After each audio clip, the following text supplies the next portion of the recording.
So we can begin this session, and we'll talk on sort of what does it mean to be doing higher education in challenging times. And as all of you would know better, I'll just check the video. Is it okay?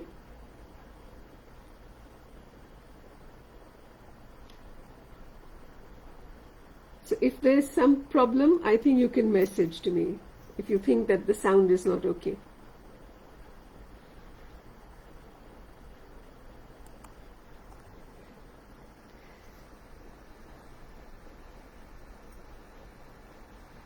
So what do we mean by challenging times?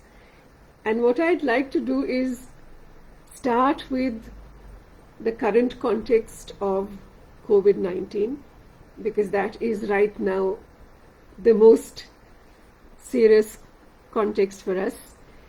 And from there, look at what happens, what can happen when we are under an emergency situation like that, we are in a lockdown, what can happen to students, to teachers, to people. What are the issues we've just seen? We've seen what's happening in the States, in the United States of America, the role of the police, the kind of sudden fractures in societies, the kind of deep inequalities that have existed.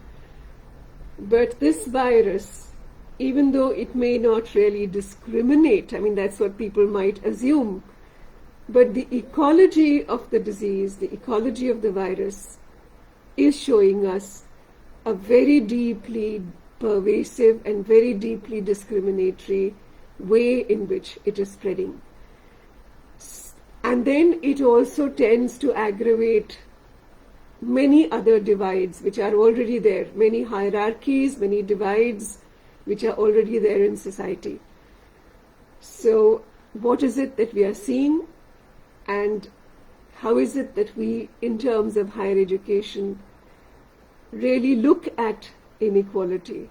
How have our educationists, the visionaries who actually planned for university education in our country, how have they looked at higher education, and what are the kinds of possibilities that higher education offers our society in terms of trying to bridge inequalities? So I must say that I just start with, in February, when the Director General of the World Health Organization was addressing a conference in Munich, he had very prophetically said some words, and I'll just quote from what he was saying. Because even though WHO has come under some critique, and people are wondering whether the kind of role that it may have played in terms of not really warning countries a little earlier, and those issues will be investigated. People are trying to see that, is it that instead of announcing at the end of January that this is a very serious world emergency, could a few days have been saved, even in Wuhan and later, in terms of the way people traveled all across the world? Because we know that this virus is the result of a natural evolution, a zoonotic transfer from bats, which is supposed to have come through a medium, probably of the pangolin, and then to humans, and that these family of coronaviruses, even though the 3 or 4 viruses are not coronaviruses, are not as severe, but this particular virus, right now it's spreading all across the country, all across the world. In our country, of course, it's rising, and the peak is nowhere in sight, even though our official spokespersons often seem to be very ambiguous about this, but we know what's happening. So I just want to go back to that statement which the Director General had made, and I think in terms of education, it is very significant for us. So he said that we are not just fighting an epidemic, we are fighting an infodemic. And fake news spreads faster and more easily than this virus and is just as dangerous. So he advocated and he said that we must make sure that science and evidence must lead policy in such a situation in every country and at the global level. And he said that if we don't make sure of this, if we don't, then we are headed down a dark path that leads nowhere but division and disharmony. So we must be guided by solidarity and not stigma. The greatest enemy we face is not the virus itself. It's the stigma that turns us against each other. We must stop stigma and hate. And I'm reading this because I had written a piece earlier for The Wire on the infodemic, that we are fighting an infodemic and what does it mean. Because people working in epidemiology, people working in trying to understand how this kind of an epidemic can become a pandemic all across the world, have also said that one way to vaccinate, we don't have a vaccine for this, but one way to vaccinate against wrong information and against fear and stigma from spreading when this kind of a disease is prevalent and it's really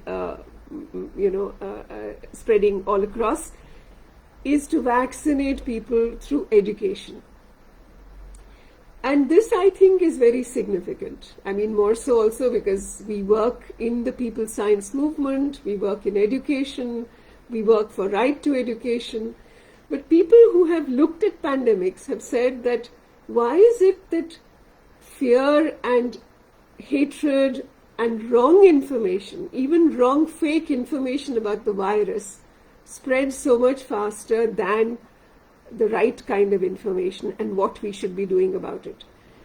And there are studies in University of East Anglia in the UK when they have found through simulation, they've done this, they've done a modeling, they've done simulation, and they found that if you actually vaccinate people, that is, you make them aware, you give them some way of knowing the facts, understanding education, critical thinking, critical ability to be able to question false information, then that actually does help control the spread of the infodemic. So I want to say that this is how I look at education, whether it's at the school level or it's at college level. I mean, how does education allow us to question, to think, to look beyond just the numbers that we might see, and then to try and today, as you know, all of you must be using, a lot of you must be using social media, and the kind of information that keeps coming through that, how do we actually counter that? I also want to say that, in fact, a country like Finland, what is interesting about that for us is, not only is it considered one of the best countries in terms of quality of education, democratic quality of education, including education, good quality education to all immigrants who have been coming there in the last decade. And it seems to perform really well in terms of all kinds of indicators, even in terms of international tests, which we don't really think we in India should be at all sort of entering into. But we know that they do this, and I've had an opportunity to see their schools and to talk to them. But it also comes highest in the information literacy. It also comes highest in an index for democracy, because these things are linked.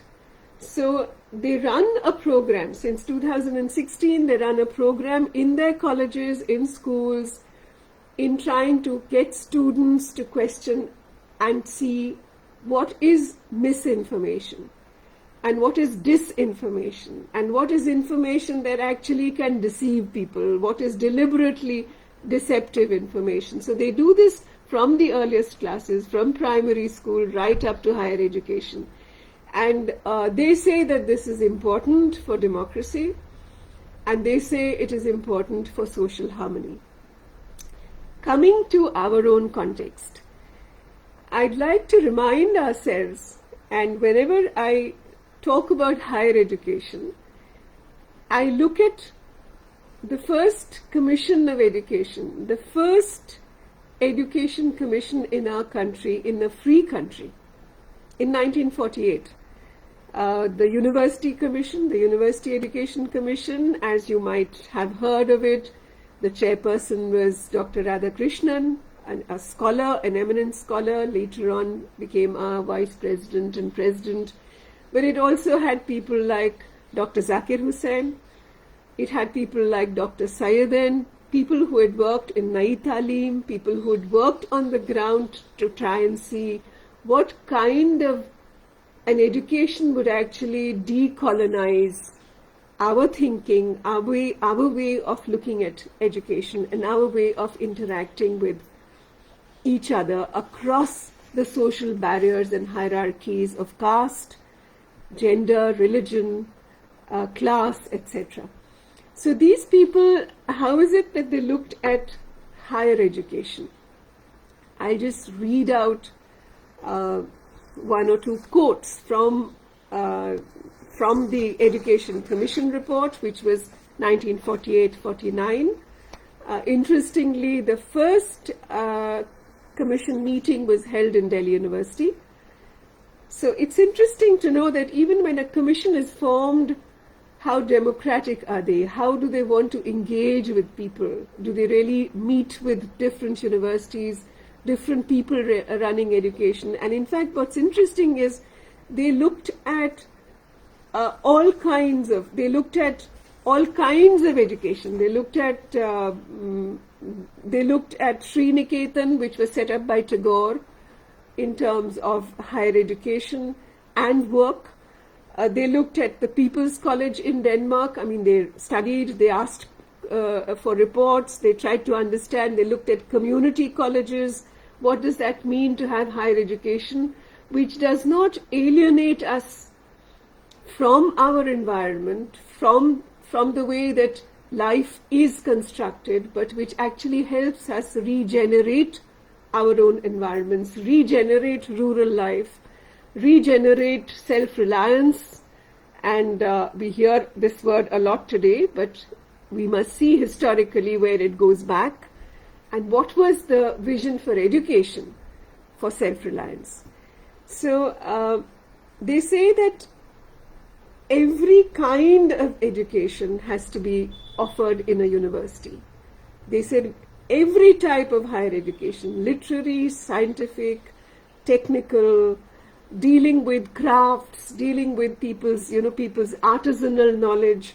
So they say that we should not be grading and creating different hierarchies between different kinds of knowledges. In fact, they say, and this is important, they say that there is sometimes a very deep intellectual arrogance. We also know in our country the role of caste, the role of Brahmanism, the role of how knowledge was not democratically accessible to everyone, and how it is that education really is meant to be fighting across those barriers. So how do we do that?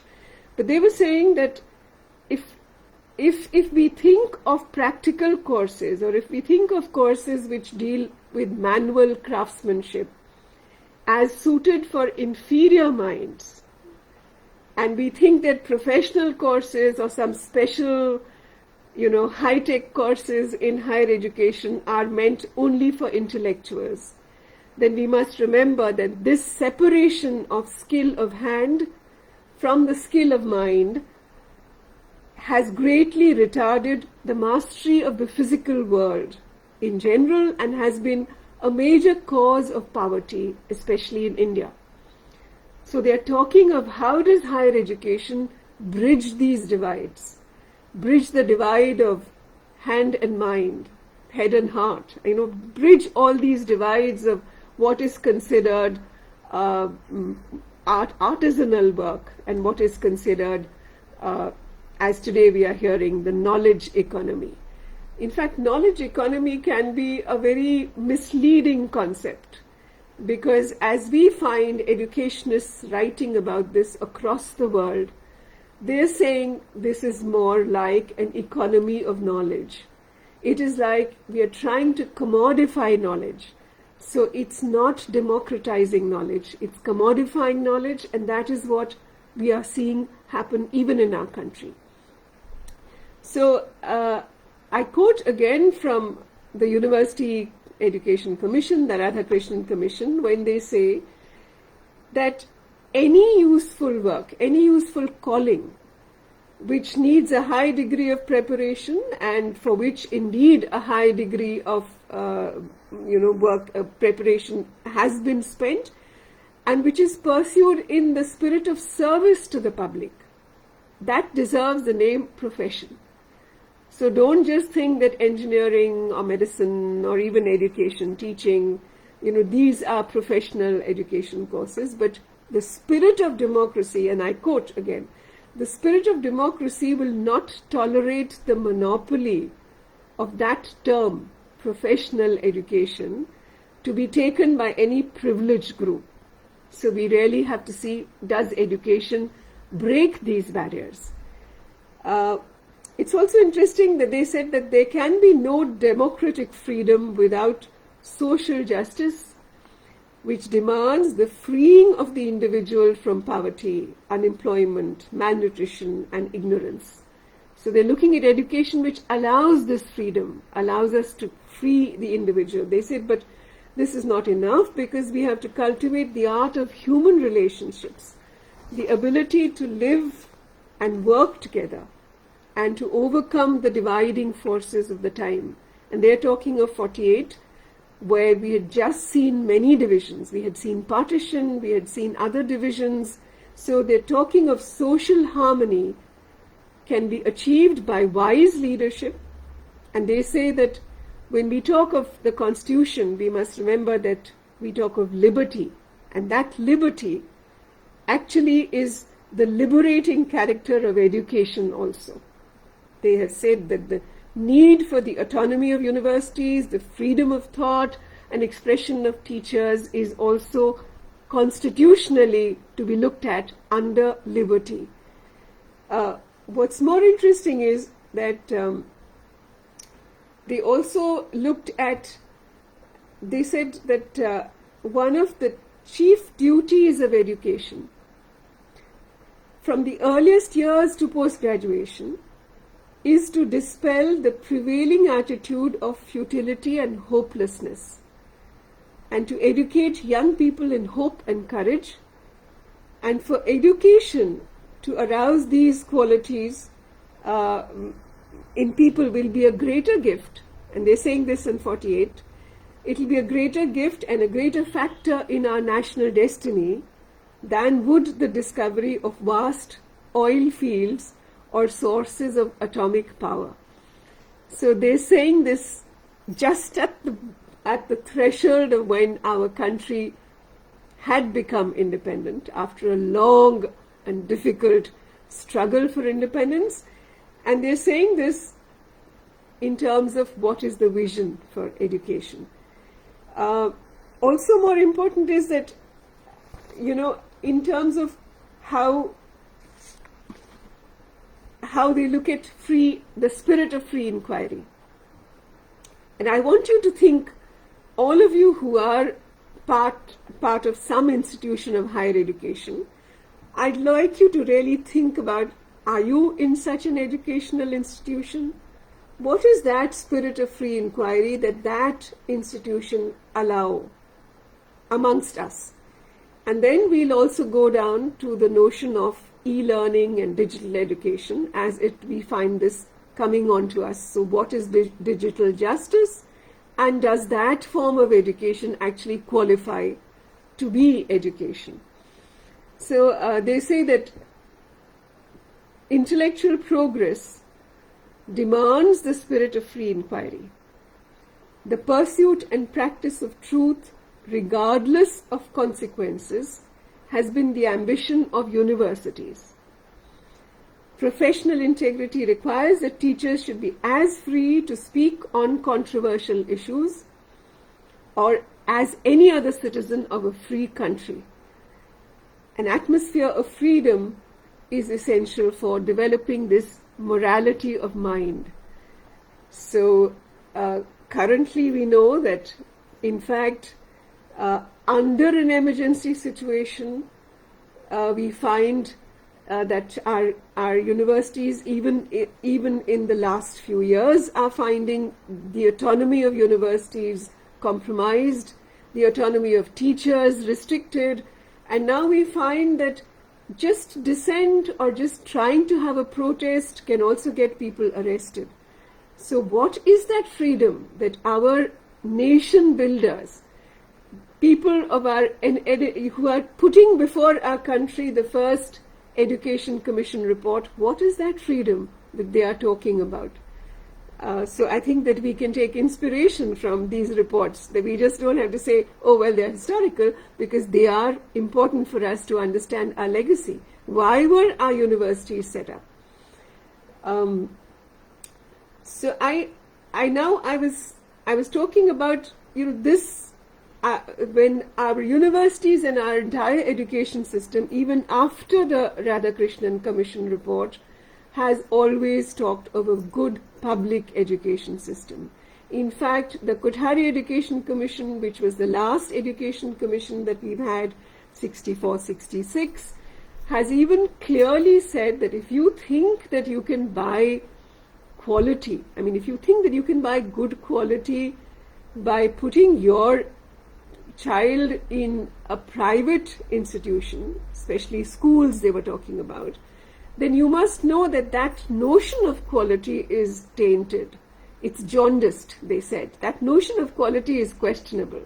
Because if you think you can segregate children by buying an environment which is segregated, and then you think that this is good quality education, they said no.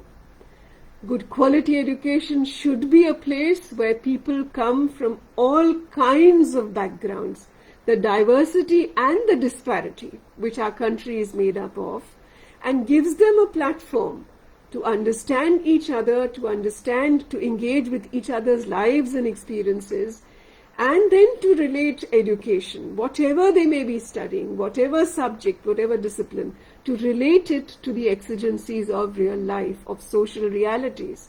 And if we think that, students can be put in sort of a captive place with high good infrastructure and sort of in a quarantined environment by buying such a place, then I think we must remember what Kothari Commission has told us, that cannot be a substitute for good quality. And that's true for any institution today, whether it's a school or a college. So for us working in education and working in policies of education also, it's important to see how public education is strengthened, because somehow in South Asia, our country and other South Asian countries are probably, when we look at other countries in East Asia, which may have had a similar trajectory to ours, and Professor Amartya Sen has written about this, that in the 1950s, if you look at countries which may have had a similar socio-economic status, what really made a difference was, like he has looked at maybe, countries in East Asia and also Kerala, and said that at that time there were similarities in terms of social indicators of countries. But what happened was that the way certain countries have given importance, Southeast Asia has given importance to basic education as public education, and before it even went into looking at the role of education in terms of employment. I think employment comes much later. It's actually building a lot of other capabilities, and through the capability approach we know that what does education do and how does it address inequities in society. I mean, we know when we look at 1950s and 60s in Japan and the way they changed their education, their school education system, because they said education really has to be for equity. And teachers actually were convinced about the role of education for equity. And so when teachers expect all children to be performing well, that expectation actually shows in the way students learn and communities come together.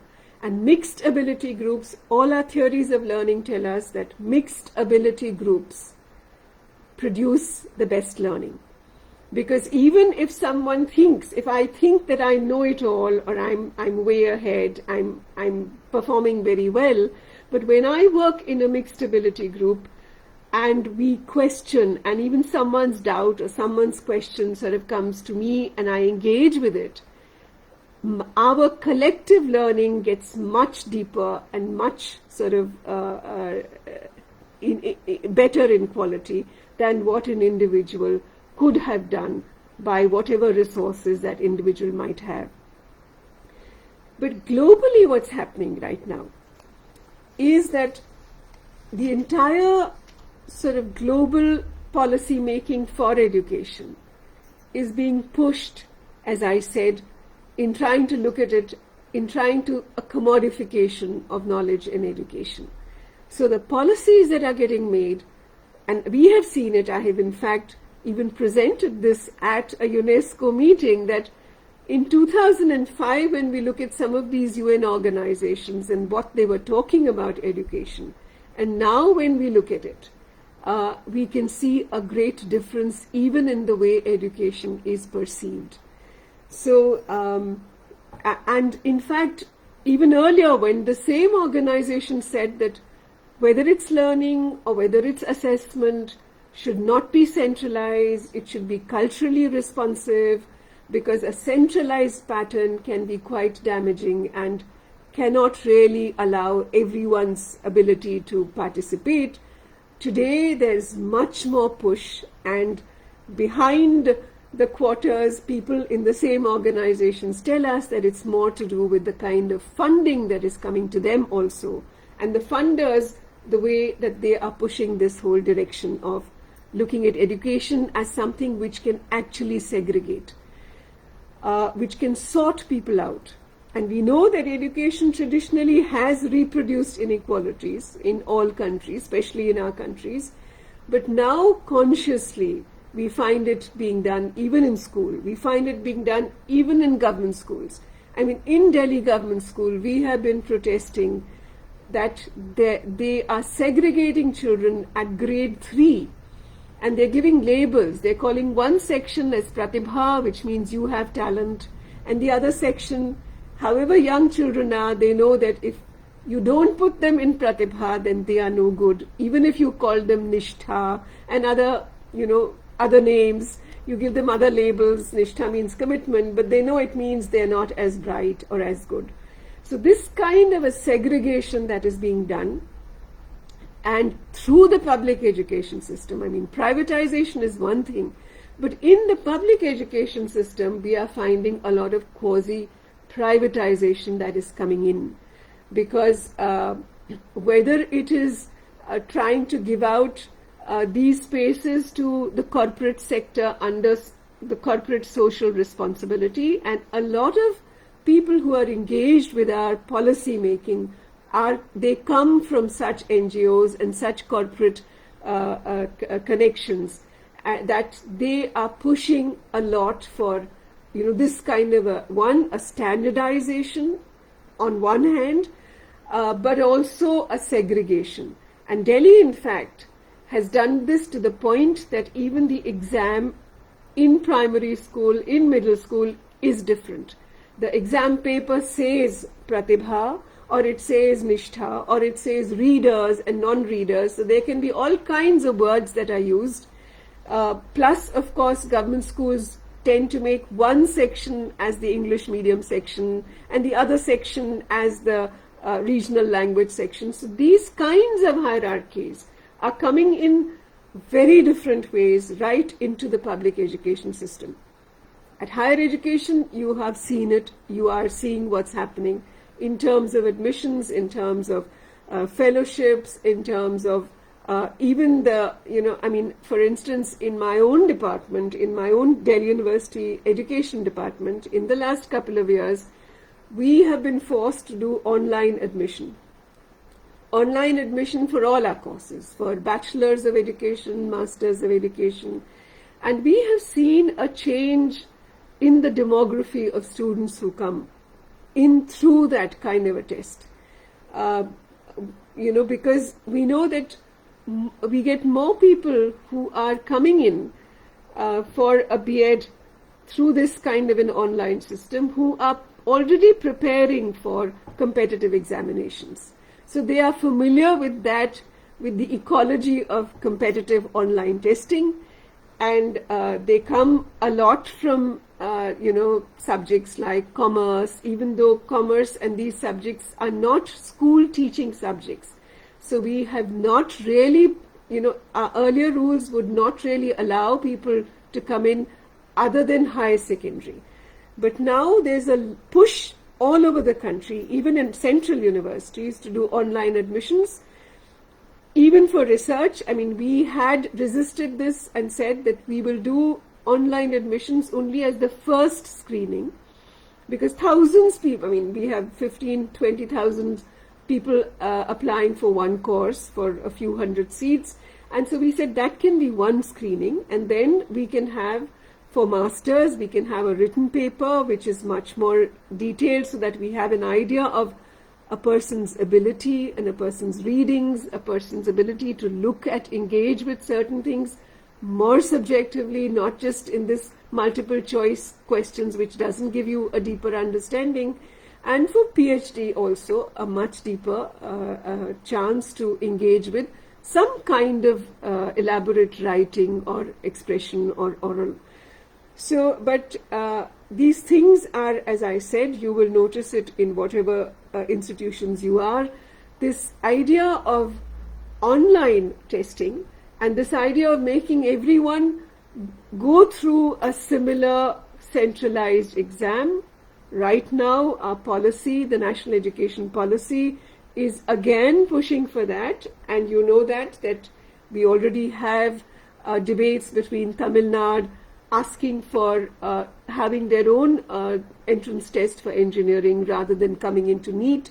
And we know there are valid kinds of questions when people say that, what is the role of states in running their own programs? But this kind of centralization, which on the one hand allows for a lot of segregation and sorting right early enough to say that some people will go into skills and only the others can go in for higher education and go in for more knowledge-based courses. This is one thing which is happening, and the whole language of choice and standards and efficiency, all that comes in with this kind of a system of commodification of knowledge. The market also, this becomes, since education becomes a market, it becomes a captive market in terms of textbook publishing, in terms of testing, coaching, captured also by technologies in terms of smart classrooms, and now, as we find, in terms of digital learning and e-learning.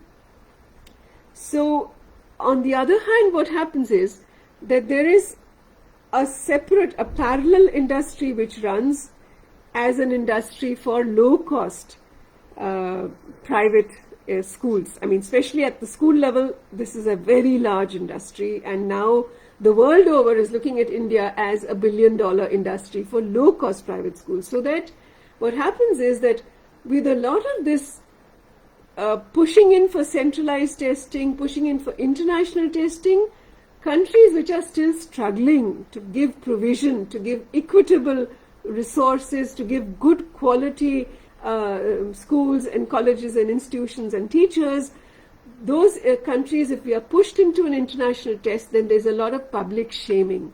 Everyone says, oh, well, our public system is doing badly, like the Asar reports, what Pratham brings out. You shame your own public system and you say, children are not learning to read anything, teachers don't know anything, they don't know how to read and write, and look what's happening to our system. So it gives a lot of legitimacy to these other private, semi-private providers to come into the public system, because it has shamed the public system. And then, like it is now happening in Delhi government, it's happening, I know that, for instance, Khan Academy was invited by Andhra Pradesh, or was it Telangana, one of the two states, where these kinds of digital, global systems come in and they gain legitimacy. But similarly, now in Delhi government, after COVID, the maths teaching in our schools, especially in the middle and high schools, now we are told that Khan Academy will be taking care of online teaching during this lockdown. So this kind of a pressure to push in for, one, a very minimalistic learning. We, those who have fought for a right to education, and if you get a chance to look at the act of right to education, it is not just saying what is a good teacher and what is a basic school, what is a minimum school, because the government itself had been compromising with a teacher. A government itself would give fancy names and say Shiksha Mitra, or some other Acharya something, or give some fancy name, tell the panchayat to appoint someone at 1/5 the salary, because the cost is something that they are trying to minimize. And then they would say that these schools can run, and teachers at the primary level or even the middle school can be contractual teachers. So the right to education actually came through a long struggle from people on the ground who said that governments cannot compromise with quality under the name of saying that, we are just we are giving everyone, we are universalizing it. So for universalizing it, anyone can come in as a teacher. So that is something that it said, but it also spoke about what kind of education, how will children get the fullest opportunity to do observations, to have critical discussions, to do things with their hands, to engage in group presentations, and a lot of critical pedagogy was at the center of the right to education and the national curriculum framework, which also said, and when we talk of critical pedagogy, it doesn't mean just asking questions, but it means asking questions related to social justice, related to inequity. And that should come right through whatever I'm teaching and learning. Whether I'm doing geography or mathematics or language, I should be looking at issues of social justice through the way the content is designed. And we did that. We did that as far as possible. We did it in even the primary textbooks of the NCERT and in the social science textbooks, as some of you may have yourself had a chance to see. But right now, the danger is that the new education policy, which for 6 years we have had several committees, several drafts, now seems to have been finalized ultimately in May under a lockdown. And now we find that it is now talking of foundational learning and, at the earlier stage, which can be problematic if it's very minimalistic, because you don't learn to read and write only by looking at alphabets or reading stories. There is an atmosphere in which you relate things to your understanding and you question things, and that's how reading is a whole process of trying to make sense. It's not just coding alphabets. And plus also they're saying that we will not focus on inputs. So in trying to say we will not focus on inputs, they're saying we will encourage anyone to open educational institutions. and they're using the words like alternative or multimodal or flexible, but all these words can give us a sense of something which is saying, let this be completely open to the market. And so anyone can come in, and so much so that even for schooling, they say that the open school will be allowed to take the exam for class 3 and class 5. So it means that the basic commitment of what kind of education we need to have every child as a fundamental right. And the right to education is a fundamental right. It's not a provision, it's not target setting, it's not I'll do this and we'll provide 10% and 20%. No, it's a fundamental right. And so if we start questioning the fundamental right of a child right at the beginning, then what happens later can be even more problematic. And you know that in terms of higher education, there are already different kinds of universities. There's a college, there's a university, there's a certain number that, it doesn't have to be a small institution. It has to really actually have a large enrollment to be viable. So these notions of large-scale institutions which become cost, where the economics of the institution is being looked at, is again a question of access. Will it really allow for access? Because even today we know that we don't have enough access, and what we are seeing in terms of increase in the enrollment figures of higher education is a lot through ODL courses, open and distance learning courses, or through a lot of self-financed courses, which we know not everyone can, only some people can, or people have to take loans and mortgage their future if they want to do a course under SFS.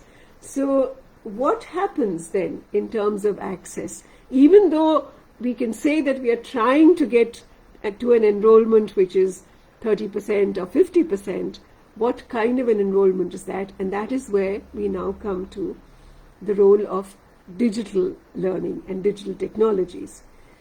Another thing that we have seen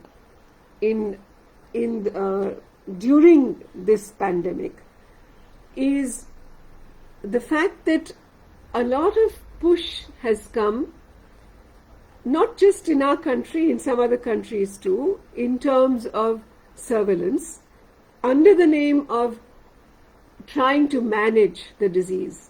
So under COVID management and under the need to do contact tracing, we find that a lot of surveillance is expected in terms of Arogya Setu or in terms of other apps that may be pushed. But we know that our IT experts and our legal experts have been questioning this, and we know that studies across at least 30 countries have shown that different countries have done it differently. They are not collecting all kinds of data. They are very clearly, they have a clause and a legal clause that this data will not be passed down to third parties, or this data will self-destruct within this is the purpose, and after this purpose is over, this data is not going to be used.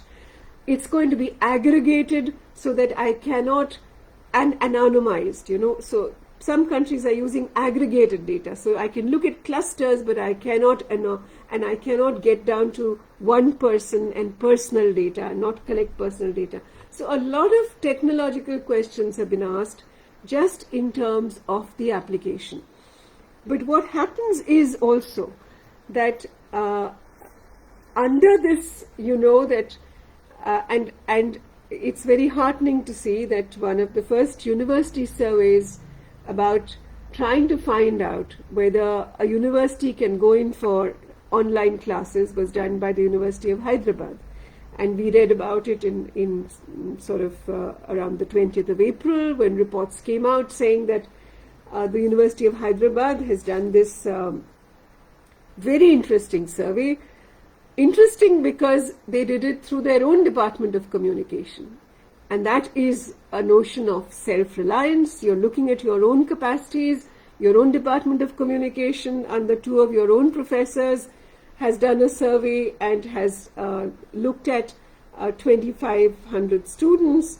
And in fact, that report, as it was reported, was that the digital divide among students forces the University of Hyderabad to drop e-classes or to drop online classes.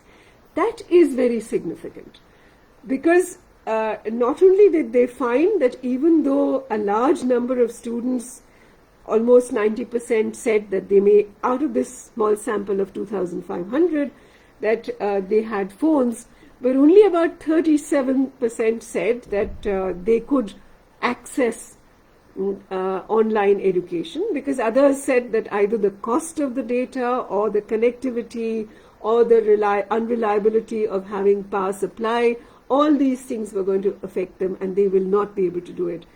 And they took this seriously, and then they did not go in for it. In fact, the way they framed it was very interesting, because that is what democratic decision making is. And that is what every university should be doing, every institution should be doing. In fact, when we work in education, we talk about a democratic institution, a democratic university being a university run by students for students. I mean, for us, that is the dream. A school, even a school run by students for students. Because it's only when students take the opportunity, they take responsibilities for running an institution, for doing anything. I mean, for us, that is the way a Nayi Talim concept comes in. That is the way what I was talking about, the Radhakrishnan Commission, when they say the skill of the hand and the skill of the mind.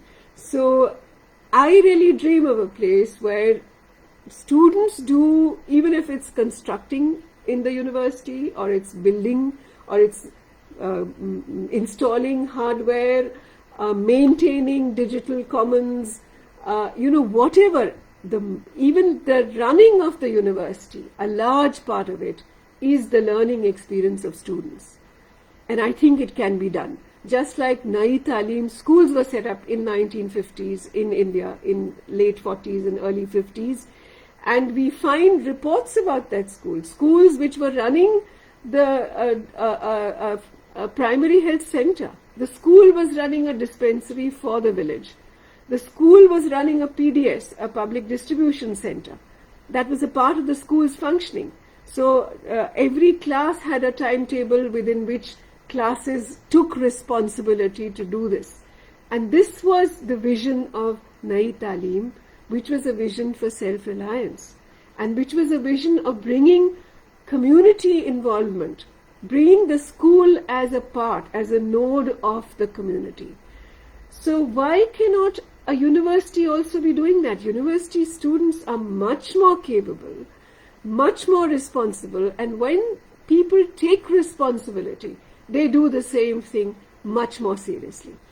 Why I say this is because a student of mine who has done a PhD on assessment, on the assessment of mathematics, we found in schools in Delhi and in a semi-urban, semi-rural school also, that when we saw class 8 students getting, doing mathematics and not feeling very involved, not feeling engaged, and theories of learning tell us that learning does not happen because of something called competency, but it must first start with motivation, with the purpose of learning. Why are you learning that? And this came out very beautifully through our studies, through our research studies. My work in education also is in the work of transformative education, which means that education which allows for transformative action. It's not just for the book or for a mark or for the exam, and not just for me as an individual, but me for collective action. Because this is what all our policies of education have told us. It's not just for me and my degree, no. It's for me and my transformative action, which is a collective action. So even in a school, we found that when students were doing assessment tasks, we didn't teach them. and we were looking at data handling and statistics. So we were not teaching them, what is median or mode, or how do you look at data, how do you classify data. But we took up a task after smaller tasks and they would come and tell us that we want to look at, there's a construction going on around our school and around our houses, and we find that there's students telling us. We find that the wage that women are getting is very different from the wages that men are getting. So can we do a data analysis of this? And we said, certainly, let's do this. So they would bring small tasks. And then finally, because when students get involved in the social realities around them, we can see how deeply they try and understand the issues. The same students who were getting 13 out of 100 in their terminal exam, in their school exam, when we asked students to volunteer, and we said, we will have a volunteer group which will keep the data of the midday meal of this school. And a group of 10 students from the same class volunteered, because we didn't want a very large group. They volunteered, and then they fumbled through it. They didn't know how to do it. They started counting, and they couldn't count the students because they couldn't keep track of who was eating it and who was not eating it. Students would be running out of classes, so they realized that they can do a tally, they can do other. So they kept the records, and they made mistakes but learned through that. And they went back and they read up certain things which they had forgotten or not bothered to understand. When they actually started keeping the data, and they realized that even though every child is entitled to a midday meal, this was not happening. In fact, they realized some of their own teachers were discouraging children. They were telling them, are your parents not even so responsible to give you a meal to bring with you? Why are you taking this meal? So if teachers also were denigrating the meal, less students were eating it. But they, on their own, took out a campaign. They saw that depending on the menu, so they told us that depending on the menu of the weekly menu, the number of students changed. But they said that even though they wanted to find out where the meal comes from on their own, so they went to the website, and the meal comes from a certain organization, which in cities, unfortunately, there are certain organizations which have been given this task, even though the Right to Food campaign and the order for midday meal, the Supreme Court order said it should be community cooking. So in villages it is community cooking, but in cities it comes from an organization. So they looked up and they said that actually 900 meals, it is shown on the website that 900 meals come to our school every day.